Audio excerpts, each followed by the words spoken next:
Hello and welcome, chemistry students. This next lesson is on Dalton's law of partial pressures. Now, we've looked at several gas laws, Avogadro's law, Boyle's law, Charles's law, Gay-Lussac's law, and recently we looked at the combined gas law.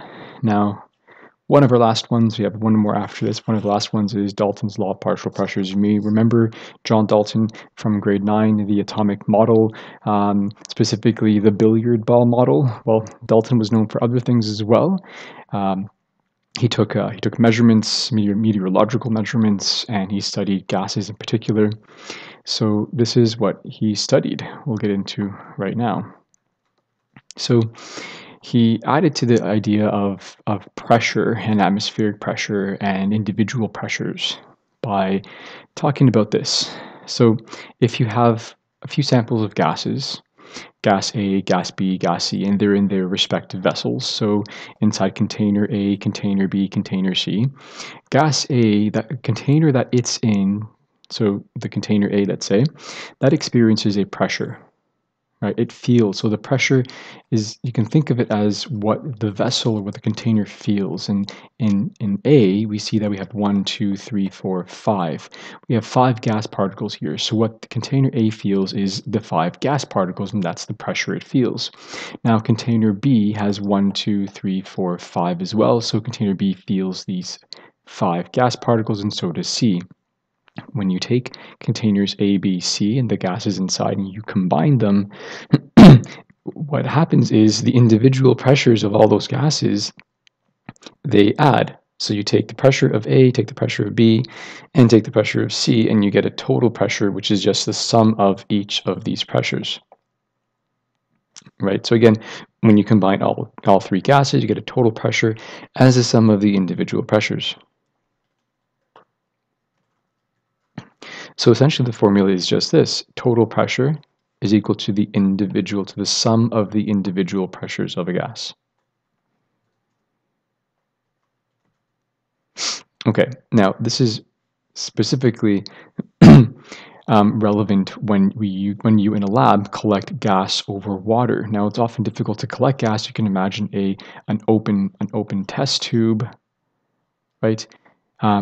Gas bubbles or gas would escape a test tube, a reaction that's happening inside this test tube. So to help in collecting gases, there are different ways to collect gases, but usually collecting a gas over water is a sure way. So here's one setup here. You have a reaction mixture happening here inside an Erlenmeyer flask that is stoppered. Then this is connected to in a glass tube or in a rubber tube to a gas collecting trough. Right, so here's that trough full of water, and there's some container. It can be an inverted test tube or graduated cylinder where it's also filled with water. And what that gas does is it travels from the reaction up through this tube and into the underside of this inverted container. Now, gas bubbles will collect inside this container, and it'll push water out of it. So the gas doesn't escape into the atmosphere, instead gets locked in here.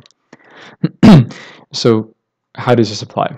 Well, as you collect gas, there's an individual pressure that is adding as we continue to add more gas bubbles, more gas molecules here.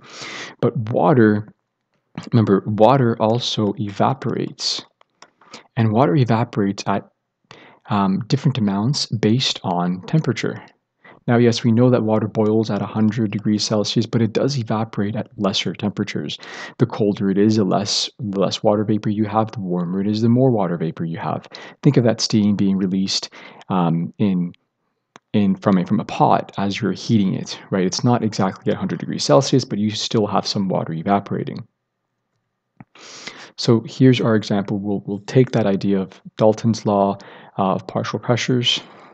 And we'll continue with example 2 as it applies to collecting over water. So when nitrogen is introduced into a 1 liter flask that already contains oxygen, okay, so that's 1 liter, it already had oxygen inside it, the pressure of the flask increased.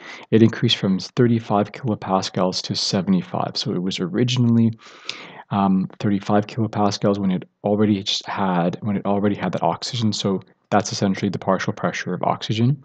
Calculate the partial pressure of each gas in the final mixture. Okay, so we know that the total pressure is 77 kilopascals. And we know that the pressure of nitrogen is what we want because we have the pressure of oxygen, right? It tells us in the question, you just have to interpret it, and you have the pressure of oxygen is 35 kilopascals. Okay, so the total pressure is a sum of the individual pressures, in this case of oxygen gas and of nitrogen gas, right? And we know what the total pressure is, we know what oxygen's pressure is, so all we're really doing here is just solving for the pressure of nitrogen, okay, which is P total minus pressure of oxygen. So that's 77 kilopascals minus 35 kilopascals, right? And you get 42 kilopascals. So to answer the question, we can say therefore the partial pressure of oxygen is 35 kilopascals as it's given to you in the question, and the partial pressure of nitrogen is 42 kilopascals, right? And that's the individual pressures of each of the gases. Okay, next question. Now this has to do, it relates to gas being collected over water. And for these types of questions, you're always going to get, you don't have to memorize this, you're always going to get a table. Okay, this tells you that at 17 degrees, water will evaporate, and it evaporates and contributes a vapor pressure of 1.94 kilopascals. Not much, but something to take into consideration when you're calculating individual pressures. And this will apply as we continue forward to the stoichiometry of gases. But for now, let's just look at this example. So here we have a volume of 110 milliliters of hydrogen. Hydrogen gas it is, and that's collected over water.